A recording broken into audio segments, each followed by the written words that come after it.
All right, we are live. Let's get a bunch of people in here. Let me share this out to some people. Okay.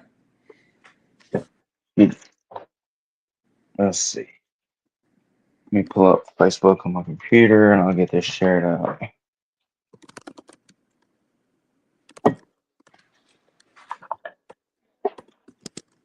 All right, let's see. Facebook. I got one viewer. How y'all doing? Y'all share this live. Hey Jeff, how you doing? Jeff Brooks. Jeff Brooks Outdoors. Iowa. Jeff's a, Jeff's a good guy. All right, let's see. How you doing, Jeff? Thanks for watching. All right, share. Let's see. Where is? Trying to find my groups here. Send this to my group message.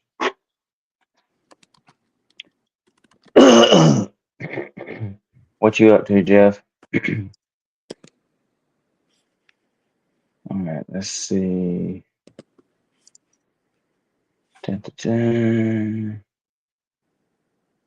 One more.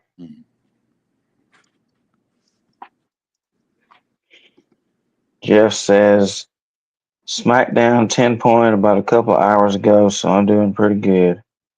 Heck yeah, that's what I'm talking about. I love eating deer meat. You gonna bring me some deer meat? Mm-hmm. All right, let's see. You like deer meat or ever had deer meat? Me? Yes. Yeah, I do. I like probably deer jerky the best. But Ooh, that sounds amazing. I don't I actually don't hunt myself. I'd like to get into it. I'm pretty outdoorsy otherwise, but I have several friends who do. So I reap the benefits sometimes. That is awesome. Well, look, if you're ever down in Alabama for a show, I'll take you coon hunting. Okay. I'll teach you the ways of coon hunting. Um, I love eating deer, especially smoked deer sausage, Mm-hmm. especially when it's cooked just right and it's real fat and juicy like that. Ooh, man. Yeah. That tastes so good, make you slap your grandma and your cousins. Jeff says, I have a freezer full. Come on up. Okay. Man, you making me hungry, Jeff. All right. So, one more place to share this out. So, this is my awesome guest here. This is Ben Millhouse, the drummer for Decyfer Down. You want to tell everybody who you are? Yeah. Name's Ben Millhouse, and I've been with Decyfer Down now for I think almost 10 years. Been a long time, and I'm from Ohio, Dayton, Ohio area. I've toured with a couple other bands in the past. Wolves at the Gate is who I kind of started touring with and recorded an album with. Great friends with those guys, and got to do a lot of cool things with them. And um, ultimately had to step down from that soon after we put out Captors, and kind of waited for the Lord to bring the next thing along, and that ended up being Decyfer Down a few years later, and been with them ever since. So Hey, that's John. that's a quick summary. That is wife, awesome. wife, and 2 kids. Maybe share that. My son's 7, my daughter's 11. Um, so plenty to keep me busy. That's awesome. Well, I gotta say, I love y'all's music, and I've got a list of bands to see live, and I just saw one of my bucket list bands last night, which is Memphis Mayfire. I saw them and met them, so now I've got to see you guys, and we play y'all's music at Quake Radio. So for those that don't know, Quake stands for King Without a Crown Every Day with a K. Yeah, it's So we cool. play all kinds of underground Christian rap music, worship music, but my favorite that we play is Christian rock music, and we have these guys in the rotation. And the cool thing is, that we have a Midnight Mayhem show also, which is Christian rock music all the way from midnight till the morning hours. And then during the day, we have a mixture of all three genres of music. So y'all's music is played several times a day, including the midnight show. Awesome. Appreciate that. No problem. Yeah, I don't think we've been through Alabama specifically for a while. I mean, the closest I can think of is maybe Louisiana a couple times, but I think only passing through most of the time. So how would people book y'all if they wanted to book y'all? Um, Typically here lately we've done it all through I think our band's email, through our singer, anything we do book, TJ Harris. And I believe that's the booking link on our Facebook. That's probably the best way to get in contact. Is through there. That's most of it's self booked here lately. I know, like, we did a tour with Disciple towards the beginning of the year, and they kind of, I think, approached us for that because TJ had done the song or done a feature on one of their songs, and got a chance to do that live with them. But most of the stuff apart from that, we do ourselves still. Well, I gotta say, I'm a big fan of the Disciple too, and I've seen him twice now and met him both times, and great guys. Mm-hmm. They put on a good show, so for them to ask y'all to tour with them is a big deal. Yeah, it was probably one of the better tours I've done ever. Honestly, I mean, they're great guys, great to get along with, fun to be around. The shows were all really fun. Kevin's got a really great mission, I guess, from stage, the gospel he shares each time, and the way he does that, he's really talented, and it's cool to watch and be a part of. And I don't know, those are the things that are fun, make it worth being out there when you can be part of something like that that's actually changing lives every night. Oh yeah, and like it's got to be a cool feeling just going out, doing a show, and sharing Jesus with people. Yep. Yeah, I mean, that's, for me, I love playing music, but for a long time now, music to me is just a way to connect with people, just a way to hopefully encourage people, whether it's through the lyrics, whether it's through talking to people, but just to give people hope. I enjoy music, but I enjoy the benefits of it more than anything, if that makes sense. So And it's really good benefits you get from it. yeah. That's like I was at yesterday. I went to the Memphis Mayfire show, and I've never even heard of the three bands that opened for them. Really, I wasn't there for them. I was just there for. I didn't even realize that there was going to be other bands playing. And then there been three phenomenal bands. Of course, obviously they were worldly bands, but it was a band called Rain City Drive, a band called Never Tell, and then there was another band that opened, like I Am They or something. I can't remember. Anyways, they were all great, but I could tell they were different. They were like of the world, whatever. And then you got Memphis Mayfire, and I was talking with Matty Mullins, the lead singer, and I tried to encourage him because he was signing the poster I got. And I said, man, I just want to let you know that that God gave y'all a special gift. And because I know he's real strong in his faith, and I've listened to a lot of his worship music, which is really good. And I said, man, I just know that God's blessed y'all with a great gift to, share the gospel with people. And he thought that was the coolest thing ever. So, oh, thanks, man. And one of the things I enjoyed doing besides that, I didn't get to talk with him very long, but I give out these. You know what? I got one right here. I'll show you. I give out these witnessing tracts here. And it's a piece of paper. You fold it. You fold it in fours, and this one just says, "You are amazing." And I bet you I took 10 or 12 of those things, and I probably had 50 of them in the truck. But I didn't feel like toting them things around all day, 50 of them. So I just took like 10 of them. And I passed them out to a bunch of different people at that show. I got rid of every single one of them by the end of the night.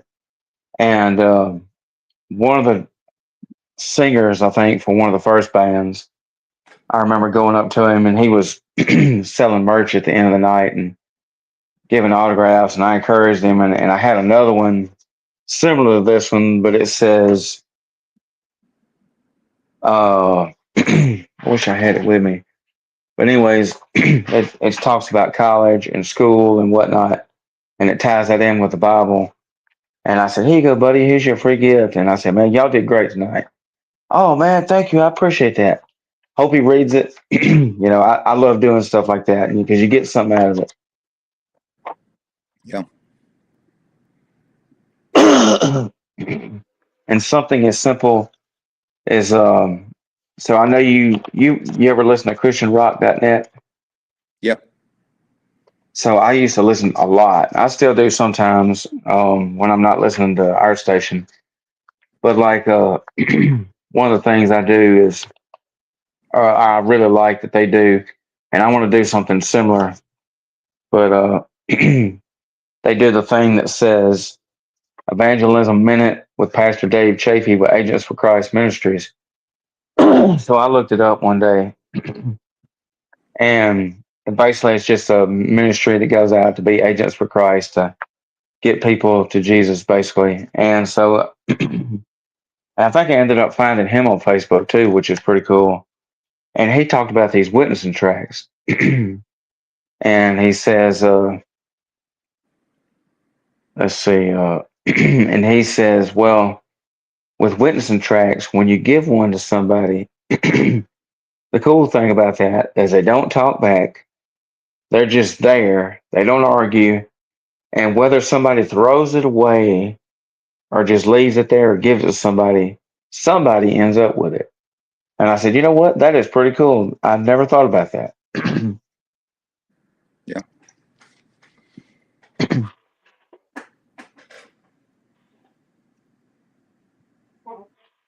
So,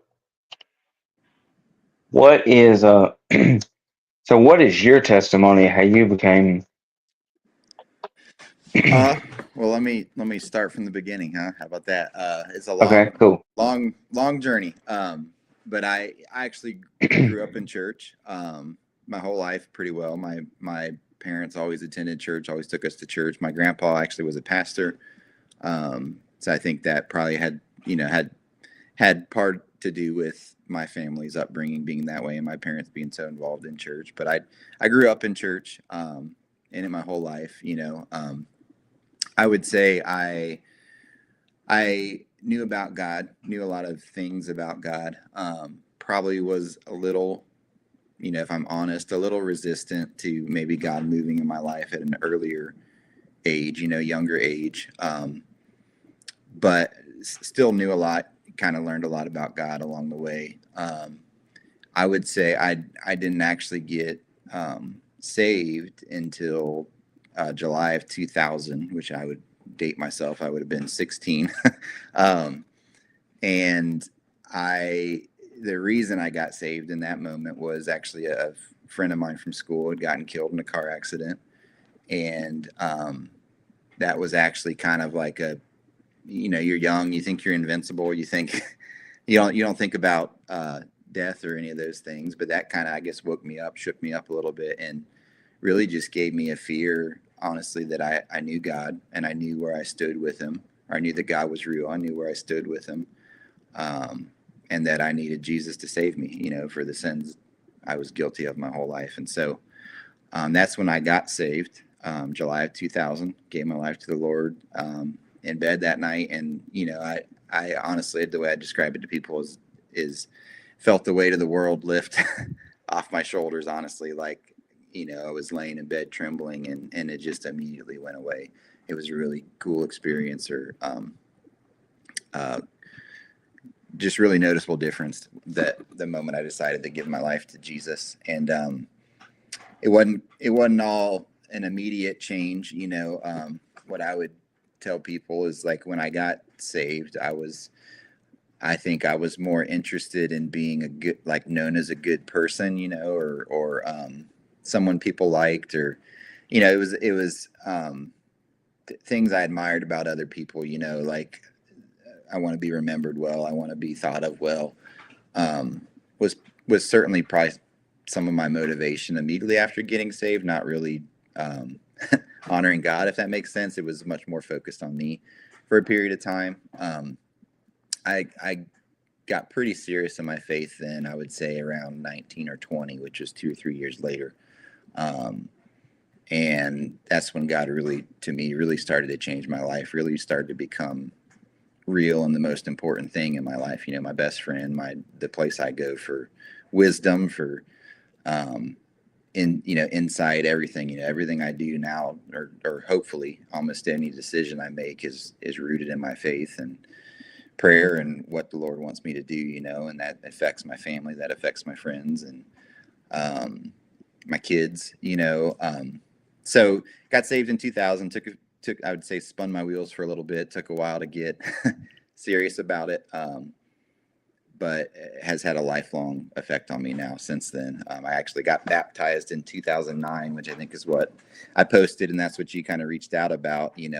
I waited a lot longer than I wish I had to get baptized, but you know, again, I got saved and didn't really know what to do, maybe in some regards. Um, and then as I went along further and further, it was kind of like, well, I'm it's been a long time now. Like I almost embarrassed to get baptized, but thankfully I put that aside and got baptized at the church I was attending. My wife, then girlfriend, but wife, now got to actually see that and witness that, which was cool. God's timing in the end was pretty neat with that, even though I was slow in it. But yeah, I don't necessarily have a big aha moment apart from, becoming aware of my sin, becoming aware of my, my destiny at that point, what I believed would happen to me if I were to pass away, right? Like I wasn't in right standing with God and I needed Jesus to make me right with him. So, grown a lot since then. It's the Christian walk to me is like, it's a never ending journey. It's not, I'm not a perfect man. I'm not, uh, I got plenty of faults still, but it's a daily grind towards, God help me to become a better man for my wife, for my kids, help make me more like you on a daily basis. That's a never ending challenge for me or journey for me at this point. Within that, I thought of growing up in church. We are fortunate to go to a church that our kids love to go to. They enjoy going to. Um, I think as parents, you can't make a decision for your kids, right? They answer to the Lord. They answer to Jesus directly at the end of the day.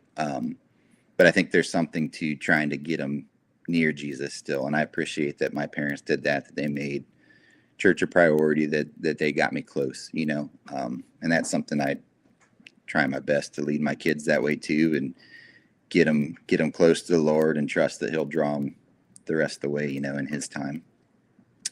But yeah, that's the gist, man. Not, like I said, nothing earth Hey, shattering, that's awesome. but That's awesome. It ain't got to be, you know, like I know people have this thought process where, oh, it's got to be the most grand thing ever for people. No, just something simple like that yeah, could lead people to Jesus. It ain't got to be, man, you wouldn't believe let's see, I met John Cooper years ago, or just some elaborate story. mm-hmm. No, anything that leads people to Jesus. Yep, yeah. So, like I said, lifelong journey at this point, trying to, you know, be more like Christ every day and do things. Drummers don't get a microphone too often, so do things like these when I get an opportunity to share my faith and hopefully encourage someone with it. And that's, to me, that's again why I even do music. Is to try to benefit and encourage other people. I enjoy playing. you know, Selfishly, I enjoy the playing side of it too. But Hey, nothing wrong with that. And uh, drummer, like people don't realize, drummers are a huge, important thing to music, especially Christian music, because I listen to a lot of music. mm-hmm, Like you can see that CD case behind me there. yeah, I've got over almost 400 CDs, and like these are tons of CDs, and like I love CDs, and whether it's country, whether it's Christian rock, like Devin Williams here, uh, like the drummer plays an important part because I listen closely to songs, and I can tell a good drummer from a bad one, and like sometimes when you listen to a song, especially a Christian rock song, the drums get drowned out. And it's like you don't even really notice they're there. But then there's other times like it's awesome music like y'all's where you know it's there and you know it's this man playing the drums and it's a big part of the music and people don't realize that. Yep. Yeah, drums. I mean, I always tell people drums are they're my voice. When I play at church, I don't, you know, I don't think anybody would want to hear me sing. But they're the way I worship. They're my voice. They're my offering to the Lord, and I'm thankful I get to do that, and that He's given me at least a talent that's enough to experience a lot of things I never thought I would. But to me that's how I worship, man, is with my hands and my feet, banging So on can those you do things. tricks? Can you do tricks with your sticks? No, I can't really. I don't do many well. I've tried over the years to learn, and I just never find myself any good at it. Oh, I'm not a musician by no means, but I guarantee if I tried it, it looked like I don't know, it looked like a turkey trying to dance backwards and the sticks go flying and hit something. Yeah. That'd be my thing. Yeah. Yeah. As far as my story, one of the things that kind of, I share maybe what I consider my life verse. I didn't know what that term was until, 3 or 4 years ago, maybe, but I had been reading the Bible quite a bit, and I would say I've read it not all in one sitting, obviously, but like read it front to back a few times over the course of years, but Matthew 22:37-40 is what kind of, when I was maybe struggling with like, what God, like, what's my purpose? Apart from like to share the gospel and advance the kingdom, like, what's my purpose? In that verse, it says this when they're asking Jesus, what's the greatest commandment?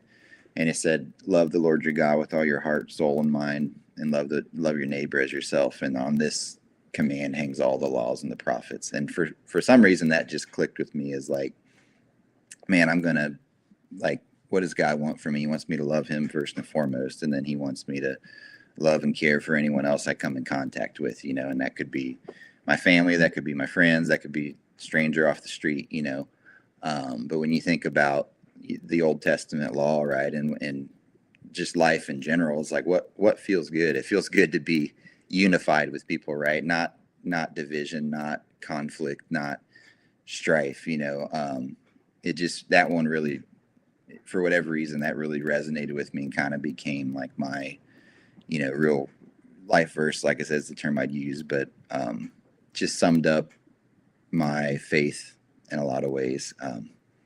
So that's a pretty important verse to me. I if you ever look real close on my logo, I've got it printed on the little earmuff, real small, tucked in there. But that's a good, love the Lord and love your neighbor as yourself. Like I said, that's a lifelong goal to do that better, honestly, every day. That'll keep me plenty busy. Hey, So, that's a never ending goal, and that's a good thing. yeah, that's right.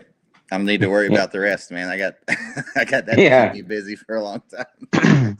yeah. That's a good way to look at it because, like, like for instance, let's see, there was something I was thinking. Oh, because I graduated college with a degree in collision repair, which is fixing and painting damaged cars, wrecked cars, whatever. And I always tell people that, hey, that's a never ending job because people are always going to wreck their cars. Yep. Deer's always going to hit them, whatever. So Yep. that's a good problem to have. Yep. The need never goes away. That's You right. know, And it's, The way I got into music was kind of interesting. I started playing in bands in high school. I started drumming. I think the earliest I remember, anyways, drumming at my parents' church for a while. As we started to do more like what you'd call contemporary music, right? Switching from hymns to trying to think. I don't even can't remember what the songs would have been back then, but I'm sure you probably knew them if you've been around church long enough. But I started playing at church some, started playing in different groups in high school, marching band, and then joined a band towards the end of high school. And that was really, I would say, one of the things that started to kind of catapult my faith was traveling around with them some, and some of the places we would play.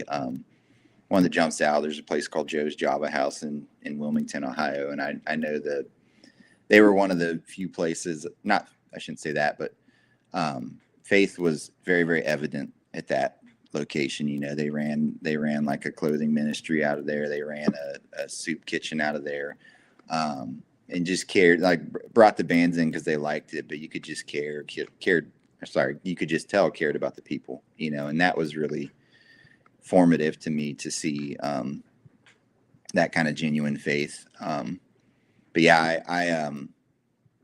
I played in local bands for a while, and then the Lord kind of opened the door for me to try out and join Wolves at the Gate, and I got to do that for a couple of years, and then made it clear that it was probably time for me to step down from that. Then my wife and I were, hoping to start a family and have kids, and a heavy touring schedule is a challenge for that. That was one of the things for me that just felt like, it's probably time for me to step back. And of all things, I got into computer programming actually as part of that. I felt like that God had been showing me, man, you might be pretty good at this. Like, you might have a skill for this. And I knew I needed, if I was going to continue to play music, I needed something that could support me. Not being in an office all day. Right. Like, so I actually got into that. And, as I learned that and ultimately got a job in that God opened the doors for, found myself able to work from home and actually, take my work with me if I needed to on the road or whatever, and still provide for my family, in the midst of touring and everything else, so, it's pretty, different way to get into, music and programming, so to speak, but it was just, to me, it was the doors that God opened and trying to be obedient to him. And Lord, what does this look like? We come up with our own ways of what we think things should look like and how we should do, and what you find out that is that God's way truly is better, in the long run. It may not look anything like you ever imagined, but I've now, like I said, 10 years been able to, play whenever we have the opportunity to, and it's not at least a burden to my family, like financially, or to my work. I can kind of take it and keep up with it. And it's not always easy, to try to do both those things at once. But I'm thankful and fortunate to be able to do it in a way that doesn't produce like a heavy burden on my family, is the most important thing. That is awesome. I tell you what, I would love to see y'all do music full time. Yeah. It gets harder, we all got, I'm 41. I know TJ's like maybe a year older than me. I won't guess, but his kids are near grown. My kids are on their way to being grown. So to me, it's a balance. I've honestly never wanted to be gone all the time. Anyways, I want to be home. I want to be with my wife. I want to be with my kids. So it's a hard calling to follow in that regard. You want to go travel and play and enjoy those things, but you also want to be home, so you got to always strike a balance. I think it was actually John Foreman said something once that I thought was from Switchfoot that was pretty well spoken. He said, if I'm ever excited to leave my family, or if it's easy to leave my family, like, what does that say about my relationship with them? Like, it should always be hard and a challenge, and questioning, like, is this worth it? Is this worth the investment to kind of step out for a week or 2 weeks or whatever, So that's something I've always kept in mind. And again, thankful that I can do something that's not too taxing on the family. Awesome. So my friend Mark Hollinghead says, "What's up, my brother? If y'all would keep a close friend of mine in your prayers, please." Yeah. Sure will, Mark. I appreciate you watching, Mark. I've been trying to get Mark on the show, but for whatever reason, his browser would not let him come live in video. But Hmm. we're gonna make it work eventually, Mark. But yeah, we got you, buddy. Speaking of Switchfoot, have you ever seen them live? Yeah, it's been a while now. I think there's a couple different festivals I've played that they were at, and I did my best to see them the times I could while we were in the same place, anyways. I mean, I'm trying to think. The last time probably was, um, what's the name of the festival? Creation in Pennsylvania, which it's been gone for a while now. So that tells you probably how Oh long it's wow, been. yeah, But I think that's the last one I got to see them at, if I remember correctly. Yeah, loved it. that's cool. Hey JT, facing Goliath, JT in the building. Um, so what is the biggest show y'all have ever played? For me, it's probably there's, some of the festivals are pretty large. The two biggest shows that come to mind, we kind of randomly out of the blue, we had a chance to open for Alter Bridge once in Columbus, Ohio. We Wow. played at a venue called the Door, which so I'm from Ohio, so that was one of the venues I always went to. I'm Dayton area, but it's an hour and a half drive. So I went to several shows there. That was always like a kind of a dream venue to play. Um, I got to play there in Wolves for our CD release show, and then I got to play there. I think maybe a couple other times, but that one sticks out. That was pretty well a sold out show, and Wow. that was a lot of fun. They're phenomenal musicians, Oh great yes. That great band. did you meet them? Yeah, we got to meet a few of them. Yeah, Oh, that's so cool. that was one of Miles the Kennedy's got an amazing voice. yeah, that was one of the bigger ones I can remember. And then there's a couple festivals in Germany we've played, Christmas Rock Night and Loud and Proud. They're two different ones. Ooh, Those are always pretty big festivals. I hear Uh, Loud and Proud's really big.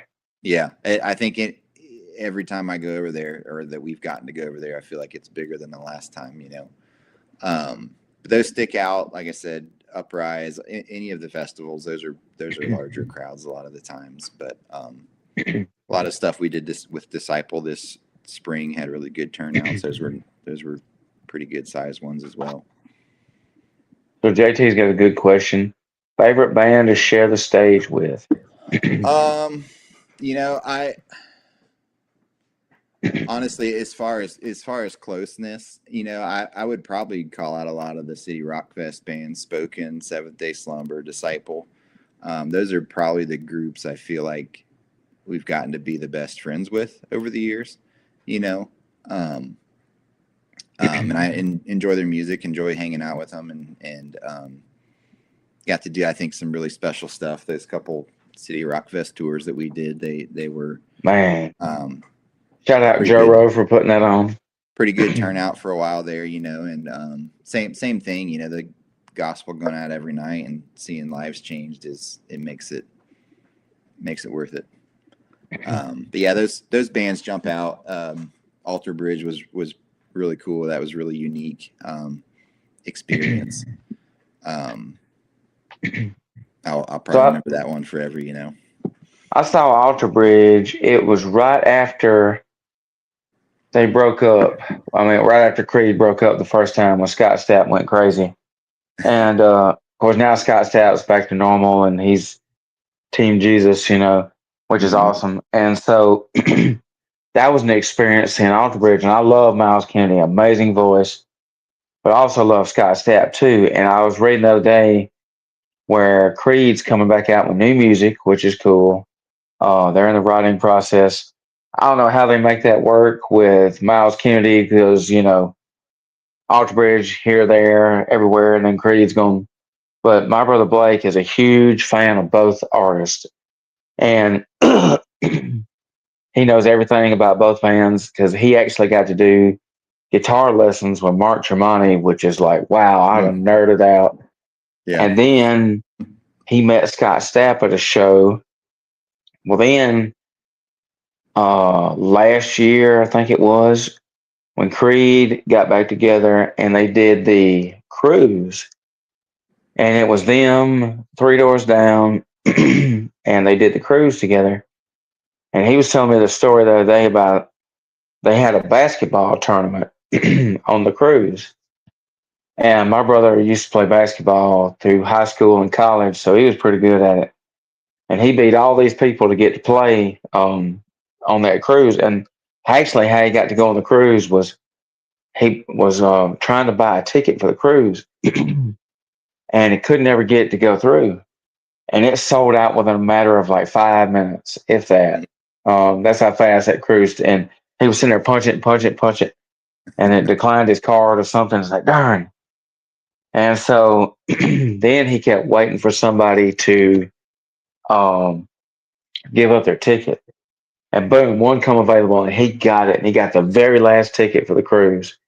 And so he's on there, and then he won the right to play Scott Stapp and them in basketball, and however they were doing it. And I remember he sent me a video of Scott Stapp stopping Creed's show or whatever segment they were at. And it was cool to me. He was sharing Jesus with people. Hey, I just want to let you know, whatever he said. The other cool thing is I've been a fan of Three Doors Down for years. Mm-hmm. And of course, Brad Arnold, the lead singer, he just announced he had cancer. But one cool thing about this show was that, and I've always kind of knew that he was a Christian. Hey, Daniel.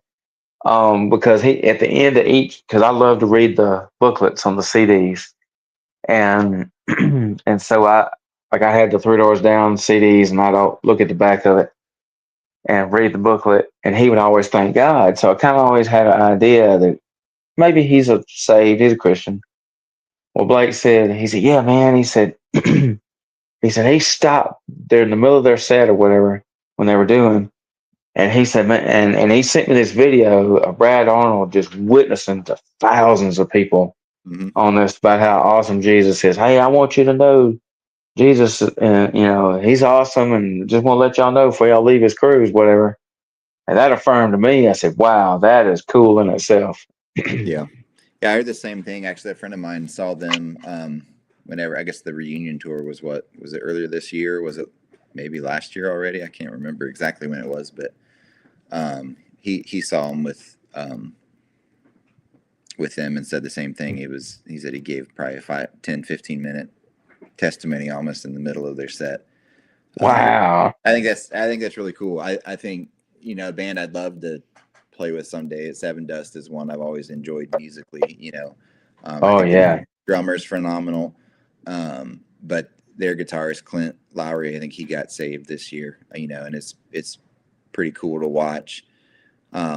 Just people that aren't in the traditional Christian scene, like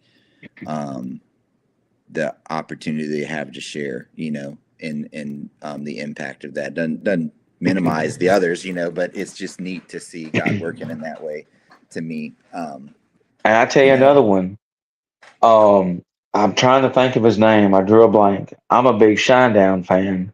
Mm-hmm. And he's another one I believe is a Christian because he has said it for years that, and I want to say, and then another one that just come out too that said he was a Christian is Papa Roach's lead singer. He just came out and said he's a Christian. I said, wow, that's awesome.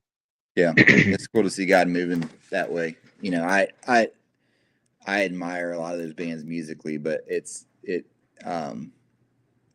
extra cool or nice when you can admire from like a faith standpoint too. It's not always the case with other bands or musicians you admire, but and I love it when a band is Christian and they don't mind telling people. But And then I also see another side of it too, and I ain't trying to like step on toes or anything. But like when you see a band that's obviously Christian, but they don't identify as a Christian, and you know they are because you've heard them say it, Hmm. whatever. But then when you see them live, they don't they don't really acknowledge it. I'm like, man, you had, and this is just my way of thinking. I may be wrong. I'm like, man, you had this whole entire show full of lost people at this event, and you didn't share one thing. You ain't got to go hardcore, like hardcore worship music. Everywhere it's got to be Jesus. You ain't got to do that. But like, just to see him not say a word, I'm like, Yeah. man, wow, I that's think crazy. I think some people have some different, right or wrong, different comfort levels with it. I Sure. try to be understanding of that.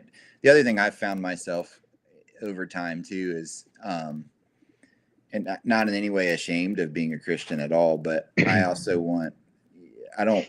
It's one of those things. It's like I don't want to have to tell you I'm a Christian. I want you to observe it in my I life. Does like that make that. sense? And Yes, yes. that's to me, it's you know decide for yourself in that like I want there to be evidence of the good fruit of the Lord's presence in my life, and I want people to be able to determine that about me. So that's something I've found myself, is I'm happy to share about Jesus and what he's done for me, especially if someone's asking. Yeah. But I also equally like want you to be able to see it just part of who I am. The way I love my wife, the way I love my Sure. kids, the it's so, but yeah, I think for some of that, there's different comfort levels with people and That makes feeling sense. confident enough to share. I was actually talking to someone this morning and kind of, we probably overcomplicate it, right? How to share the gospel when we just break it down, keep it simple, and just do what you feel comfortable doing, and trust God to do something with that. He's the one that gives the increase, right? We water, but he gives the increase.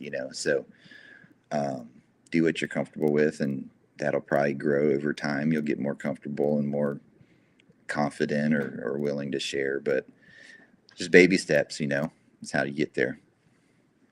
I like that. That's really good. So I'm going to play two songs here. And I love these songs. And of course, we play these guys' music on our station, which is cool. And if anybody wants to listen to us, it's free 24/7 online Christian radio. We're a small radio station. If anybody wants to donate, everything will go back to growing the radio station or putting on events, whatever. And so it's um it's a great ministry, and I love these guys' music. And so I'm gonna play the song Cycles. Now tell us about that song, what it's about. You're asking the guy who doesn't sing. I'm just kidding. I think the main theme of it is breaking the cycle of wrong things in your life, right? I think that one in particular kind of resonates to me with social media and kind of our digital addictions, if you will. Even in like the routine that we find ourselves in of put on the best face on camera, right? But maybe chaos swirling in the background, and just trying to again break the cycle of that, right? And not get hung up in it or stuck in it. That's the cliff notes from the drummer. That's awesome. That's a good way to.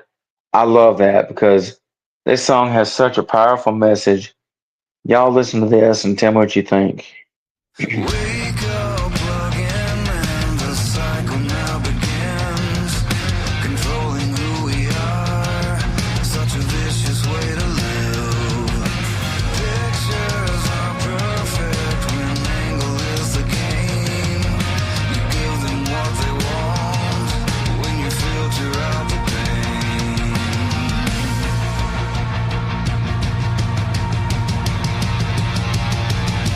Are we all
That drum solo is just fire.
Man, that is so fire. Call the fire department.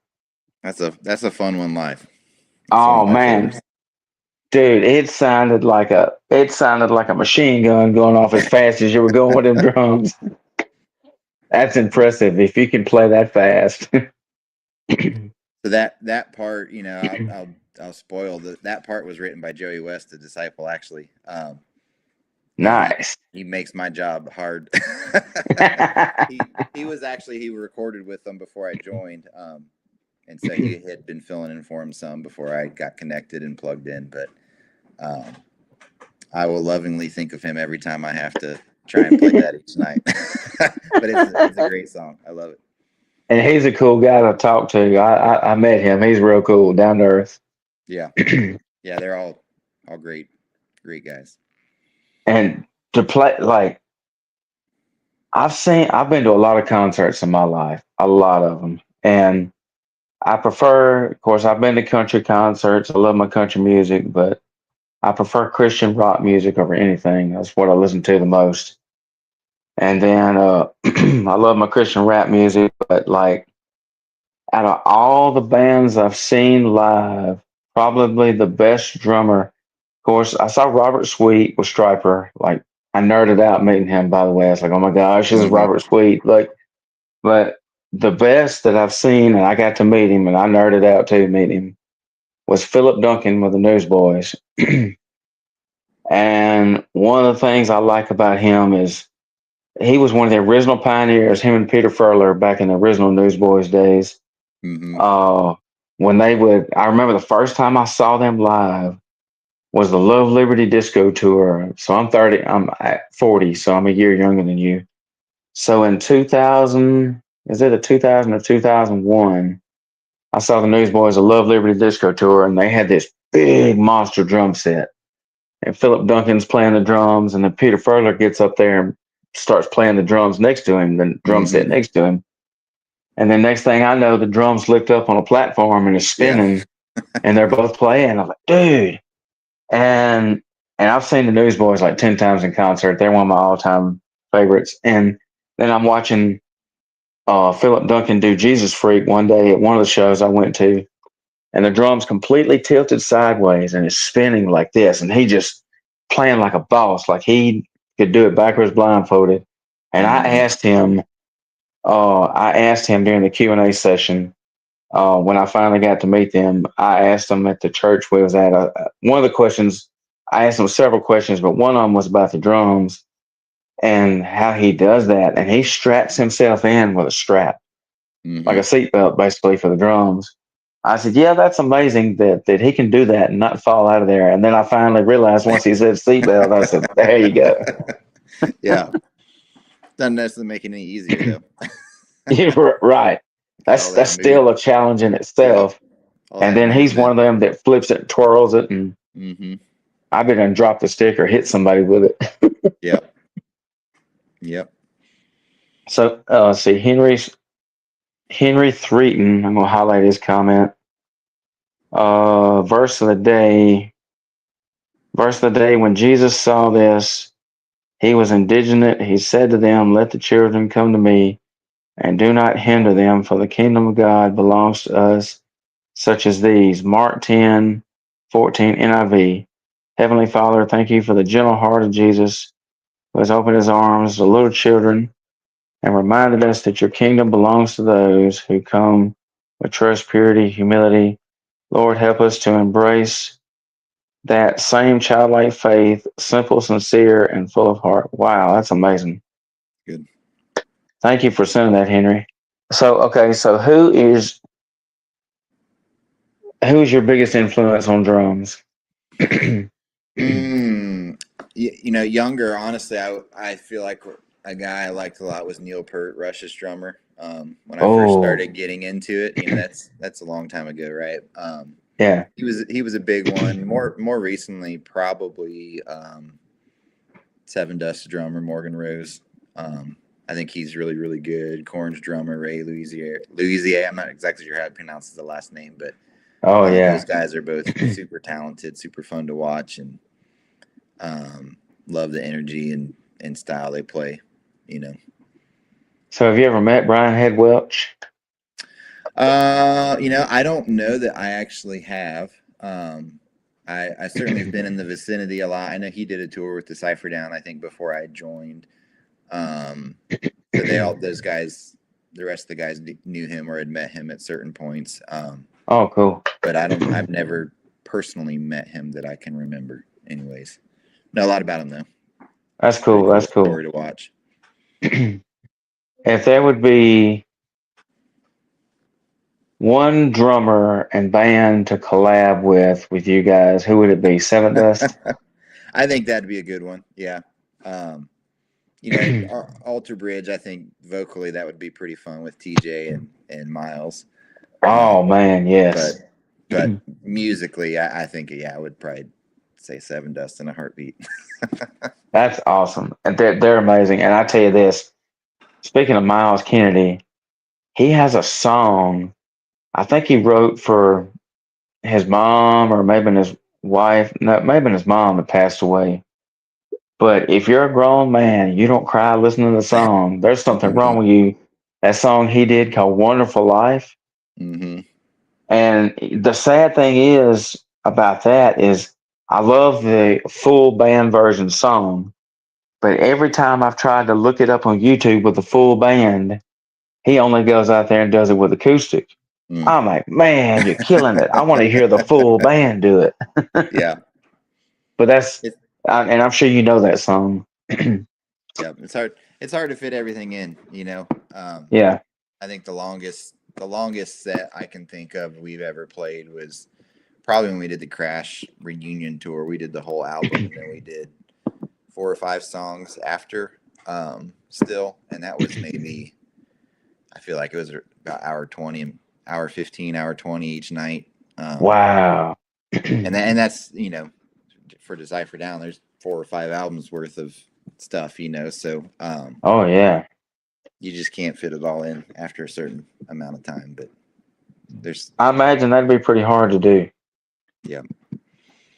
yeah, that was I've found the sweet spot for me to be a nice 30-45 minute set, an hour and a half or hour and 20. That I Yeah. can do it, but what I find is like about halfway through, my body's like, all right, we done yet? gotta keep pushing through it though. And look, about that time is when you hear that small, still voice. Do it for Jesus. Keep Yes, going. I only know one way to play, man, and it's not easy on me. I'm a rocker at heart, so I love That's hitting them awesome. hard and So here's a question for you that I ask a lot of people. What do you call Jesus working out? What do you call Jesus working out? Is this a joke or is this actually a question? Both. I don't know. I feel like I should know though. Jehovah Fitness. Nice. So one of these days I'm gonna get rich I'm gonna have me a gym called Jehovah Fitness, and when you walk in, it's gonna be a picture of Jesus deadlifting the earth in the background. Nice. And I'm sure Jesus is looking down. It's like, yeah, that boy's funny, because he has to laugh at some of the stuff we do. Yes, he does. I'm sure. I got one more song here, and let's see. Let me load this. Add music, and oh, let's see. Let me delete that. Delete more music. Click. Add music. And this is nothing more. So describe that song. Yeah, so maybe a similar vein to Cycles, but specifically around toxic relationships or toxic environments, like just basically proclaiming you want nothing more to do with those things, separating yourselves from and being set apart, but kind of ridding yourself of things that are harmful to you or things that aren't honoring to God or things that are separating you from God even, right? I'd say that's the overall theme of that one. Awesome.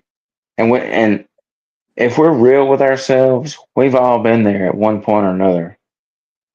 Yeah.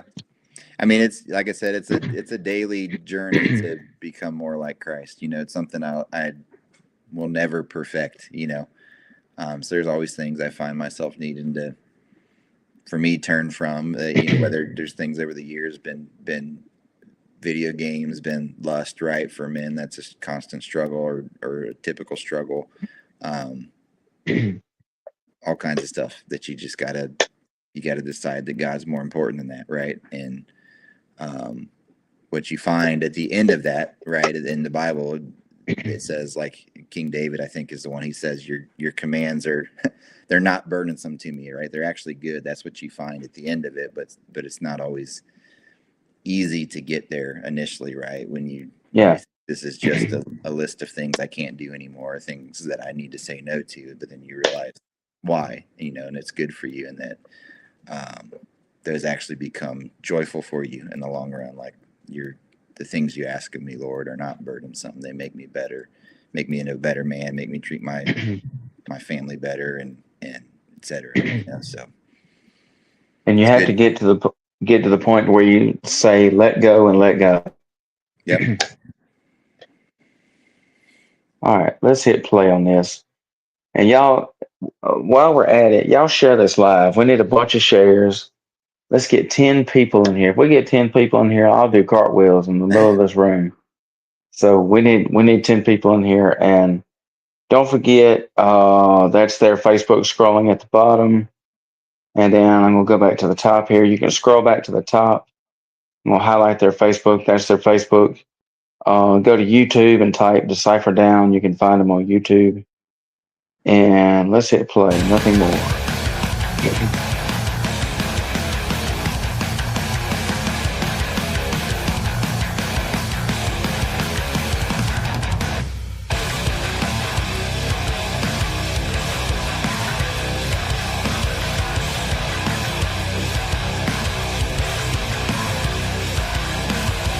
I'm sick of waking to the presence of the enemy.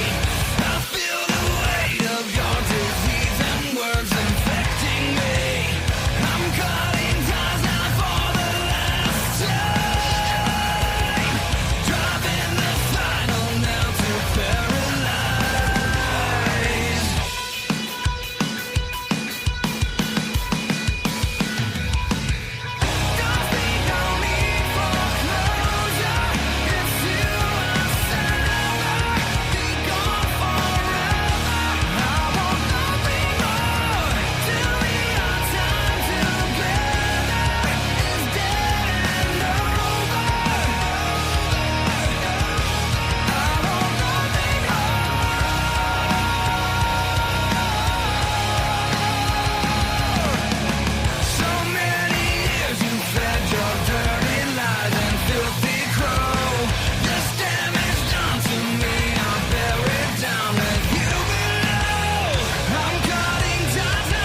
was my favorite part live.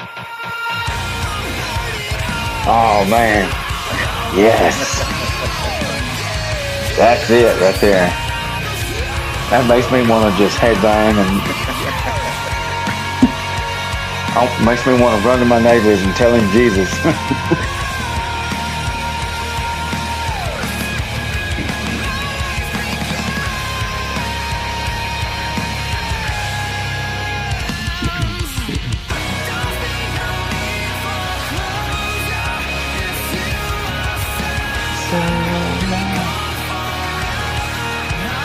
I want nothing more.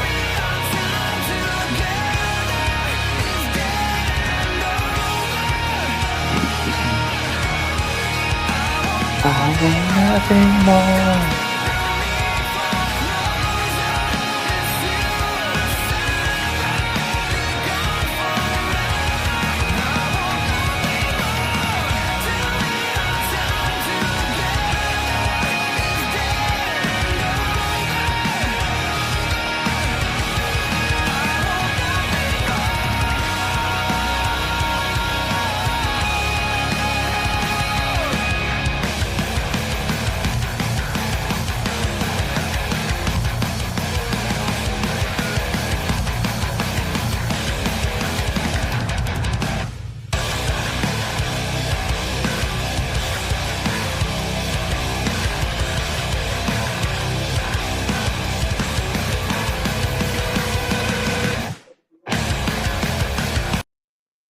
Wow, what an awesome song. Like, if that don't get you moving and grooving, there's something wrong with you. There's no hope for you.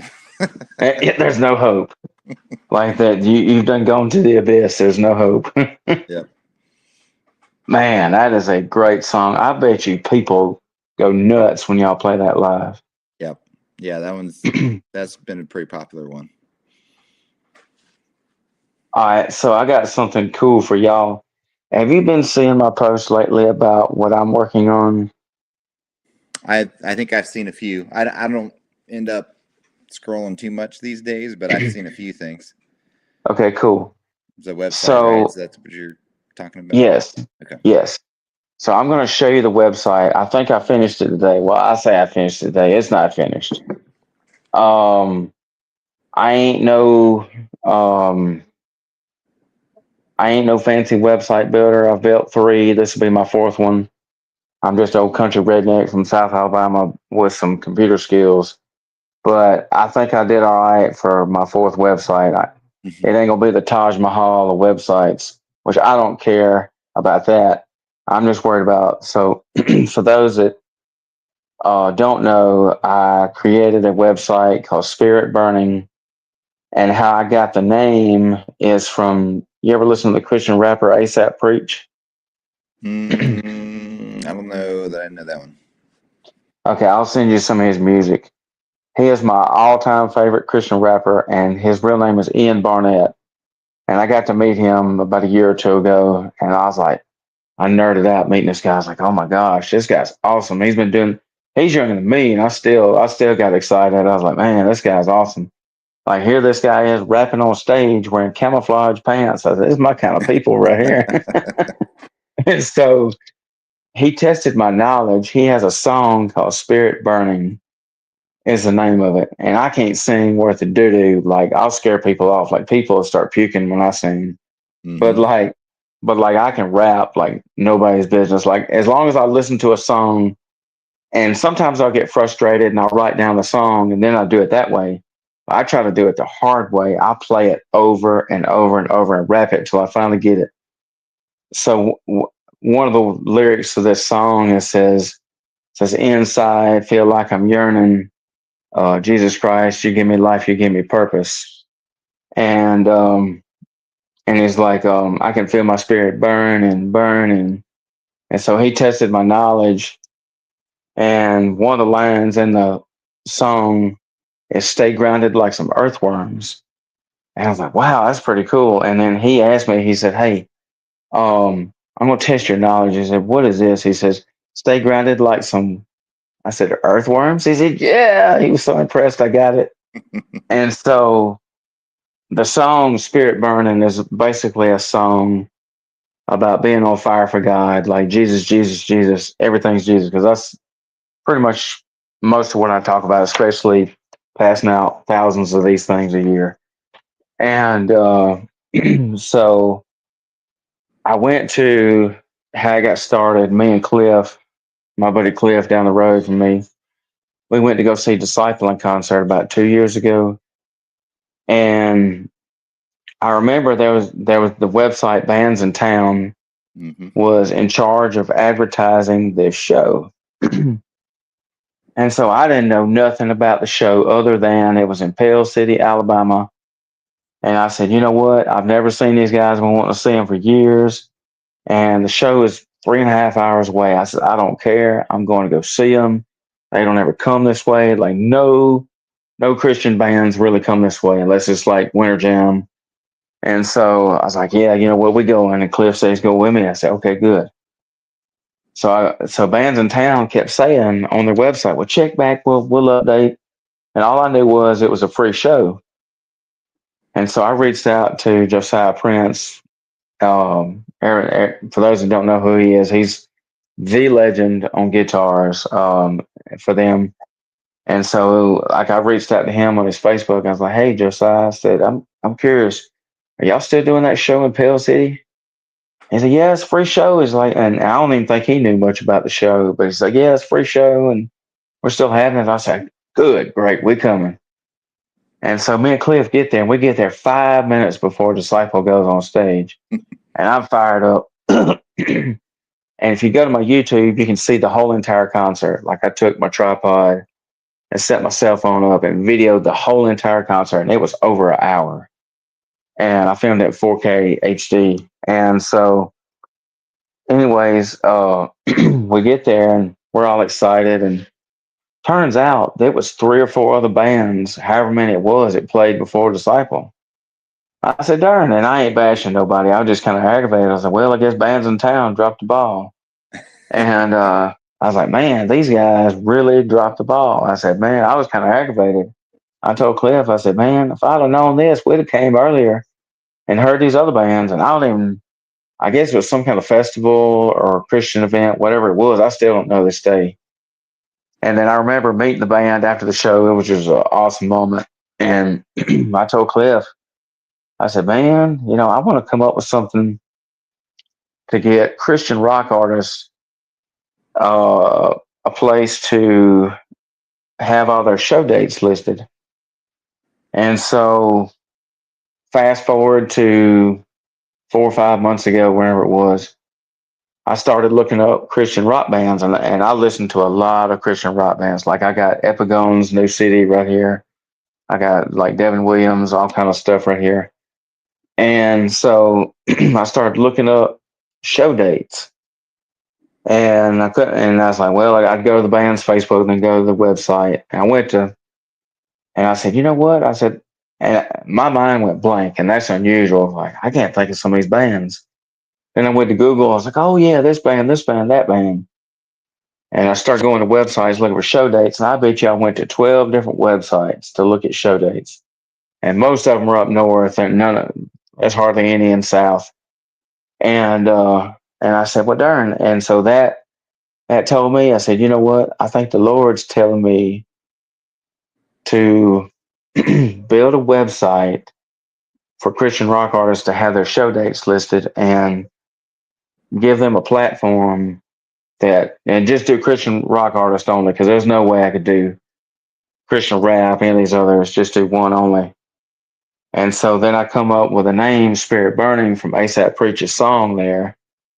And I asked him, I reached out to Ian, I was like, hey man, do you mind if I use your song? I told him what I was going to do with it. He said, oh man, that's fine, go ahead. I said, oh, that's awesome, okay. So I'm going to flip this camera around, and show you the logo. So my friend Ron Southern come up with a logo for me. He does all my logos. He's the track chaplain and announcer at a dirt track called Hattiesburg Speedway. And he inspires me because I'm an announcer at a dirt track too. And so he also has a ministry called Racing Towards Jesus Ministries. And he like witnesses to racers. And one of the things he does, he takes his microphone, his wireless mic, and he goes through the pits and he interviews drivers, and he'll ask them, "Hey, you got any prayer requests?" And he'll actually write down their prayer requests.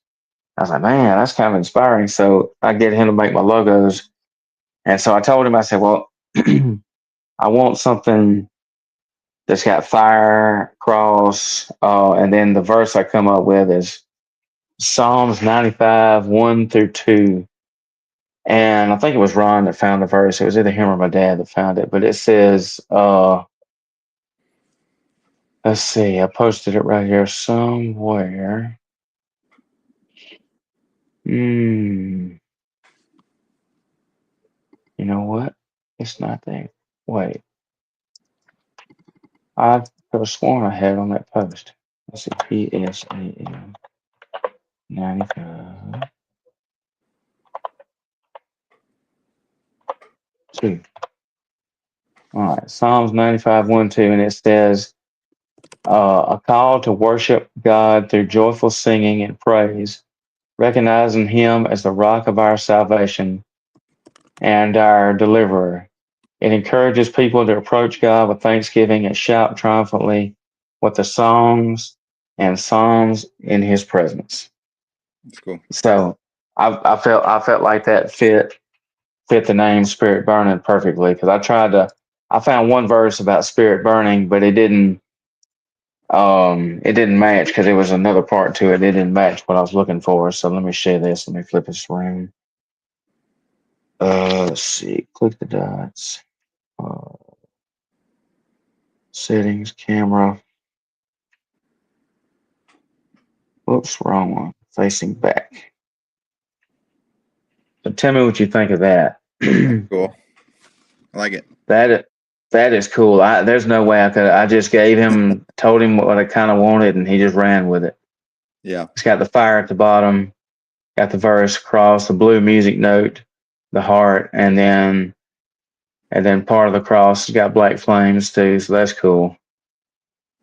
And then and I want you to be honest on the website, and you ain't gonna hurt my feelings. So let me see. Let's go to preview. See if it'll let me preview it. I need to get a custom domain for that. Yes, I do. And if there's any business that wants to sponsor the website, I'll shout your business out on the website and everything.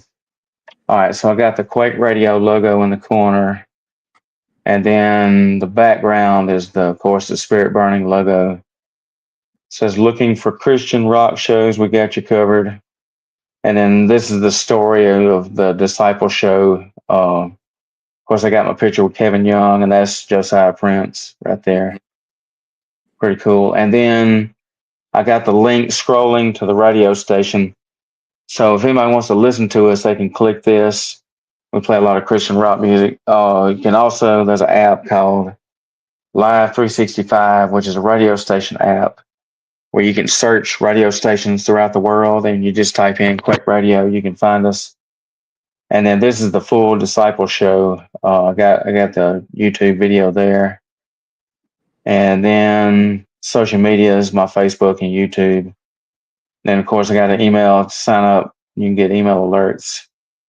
And then I got a section just for rock shows that I've been to. So these are the photos I got yesterday with my phone of, yeah, that was cool. And then let's see. And I got this section. This is just a generic video, but this is for video of the month. And so I'm going to have any music video, whether it's a lyric video or an official music video, going to have a band's video listed for for video of the month. So if you get posted there, that's a pretty cool deal. Everybody can see it. And then this is just a generic thing that's not finished, but this is just one that they had, the events, and it shows like Wednesday, November 19th. So bands would send in their show dates, and I'm going to start out small with Alabama and then go to Mississippi and whatnot, and then get bigger. But that's cool. And then later on, maybe products for sale. But what you think? Yeah, I think it's cool. I think one of the hardest things, honestly, as a band member is getting the word out about shows. We use we use all the tools we can typically, and you still, you have people when you're going to come to our area again. It's like, well, we were just there a month ago. It seems like no matter what tools you use, you still can't reach everybody. So I think any opportunity to get the word out about something in front of another group of people, or even like a focused group of people, is a good thing. Well, thank you. I really appreciate that feedback. Is there anything you would like to see added to the site? I would just looking at it honestly, I'd say if the primary thing is the shows, I'd maybe get those towards the top, even so they're good idea. Easiest thing to get to on there. Good idea. It's one page and simple right now. Of course, I'm doing it through GoDaddy, and if you have a 2-page, then GoDaddy it wants you to do a monthly subscription. But the cool thing about the monthly subscription with them is they offer tech support. Right now, it's the free site, so it's pretty cool. Let's see. Awesome. I'm glad you sent that. So we're basically at the end of the show, and I think this has been a super, super awesome show. I have really enjoyed, and thanks for the feedback. That means a lot. So anybody you want to shout out, any prayers? Oh man. I got all kinds of all kinds of them. I give it praise. A friend of mine just accepted Christ last week. That's a big praise. Pray for him that he keeps steadfast on the journey. It's not always easy. God is good, but life's not always easy. That's right. I think it's the enemy likes to attack people too when they're getting closer to the Lord and try to take them back. That's his mission in life, is to take you away from the Father. So that's a prayer, pray for him for sure. But I appreciate you having me on and giving me a chance to hopefully encourage someone. And like I said, God is good. It's not hard or it's not complicated, right? It's love God, love the people around you, and ask him what he wants from you, and try to move closer towards that each day, And we'll remember Mark Hollinghead, his friend, needs some prayers. Also pray for me. My neck's still messed up. I got that where a disc in my neck is bulging. It's at 12 millimeters and it's supposed to be 10. So it's bulging and hitting a nerve and shooting pain through my right hand and arm. And that's not fun, especially when it goes numb. Yep. That, and then my feet problems because my feet have a high arch on them. But thankfully, I got a foot doctor getting me in the right direction. And you want to pray us out? Sure. Yeah. Cool. God, I just thank you for the chance to come on and speak about the call you've put on me and the way you've pursued me and drawn me to you. And I just pray that can be an encouragement to someone else who's maybe not quite there yet, or maybe feeling a similar call from you, Lord. And we just thank you for the blessings of Decyfer Down that it's been to me, and the opportunity to play music and share the gospel and encourage people, and the cool things that it allows me to do like this, Lord. And I just pray that you get the glory for it, and that your will be done with it at the end of the day. I pray this all in your name, Lord. Amen. Amen. And I will see these guys in concert one day, and I'll probably nerd out meeting this guy and the rest of them. So I ain't gonna lie. Yeah. But yeah, and we need y'all to book them in South Alabama. So we'll see you later. All right. We'll see you. Appreciate it. Awesome. So that was Ben Millhouse, the drummer for Decyfer Down. That guy is awesome. I got to get off live here. Dude, that's very cool that he gave me that feedback on the website. That is awesome. So I've only showed a few people that. And shout out to Devin Williams. I know I shouted him out with a CD. Shout out to Devin Williams. He was one of the first ones to give me feedback today. I think I'm pretty much done with the site, except for I got to move that. Yeah, I got to move that up on the website. The show dates. And I'm not a fan of the background looking purple right there. I picked blue for my background for my logo right there. So I got to figure out why it's looking purple. But excuse me. Other than that, and thank you for a good show, y'all. Y'all share this live out. I don't know. We didn't have a lot of people watching, but at least the ones that were supposed to be here were here, and that's what's important. And there will be people watching after the show is over. You can go to Quake Radio Productions or Quake RYC Productions on YouTube, and the replay you can watch it there because YouTube don't remove videos, live videos like Facebook does, which is stupid. So this live video will be up on both Facebook pages, Coon Hunters Outdoors Ministries and Quake Radio for 30 days. And then the dumb people that run this site will be removing it. I don't know why they started doing that. They do that with everybody. It's not just me. It's everybody. I guess they're trying to clear up, air quote, clear up more space.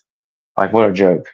I like to go back and watch live feeds. But the good thing is, thanks to Jason, Quake Radio, we have the YouTube page that's connected to the live shows. So, and shout out JT coming in earlier. Me and JT will be live tomorrow night after church. We have the Wednesday night program. And shout out to Memphis Mayfire. Got this cool shirt with their Shapeshifter tour on the back of the shirt. Matty Mullins was a super cool guy. I wish I could have talked with him longer. And I ain't gonna lie, I was super bummed out because I guess it was the band manager. I don't know who the decision this was, whether it was the venue or whoever.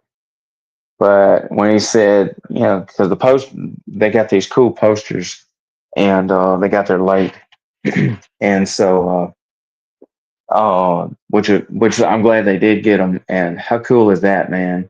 All the members autographed this cool lithographic poster. Like, that's cool. I am framing this, man. Like, yeah, I nerded out meeting those guys. Kellen McGregor, guitarist, he was cool. Of course, Matty Mullins, man, that guy was awesome. I encouraged him. I wanted to, because they were supposed to do a one-on-one session where you actually got to sit down and talk with the band and ask questions, but that didn't happen for whatever reason. I never heard. The guy next to me kind of explained it, I guess because the posters got there late and they must have just used that to replace having the one-on-one session, because we did that and then we went through and got our pictures made with the band. So y'all check out my website once I get it posted. And I've got photos I'm going to be loading to Coon Hunters Outdoors Ministries Facebook and my personal page.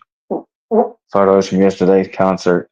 I got them on the website already, so I got to get off live. Got to go work on the website some more, but we appreciate it. If you got any more prayers, leave them in the comment section. I'll come back and read the comments after the live. And of course, you can always click that link right there to get $10 discount for StreamYard. That's cool that StreamYard has that, which is awesome. And y'all go download some Decyfer Down music. Buy some CDs, more importantly. Bands make more money off of CDs than they do streaming.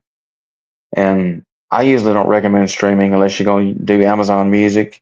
And that's what I do. I do Amazon Music, download songs, 99 cents, $1.29. Something where you can actually physically download it to your phone or your computer and play it without having to.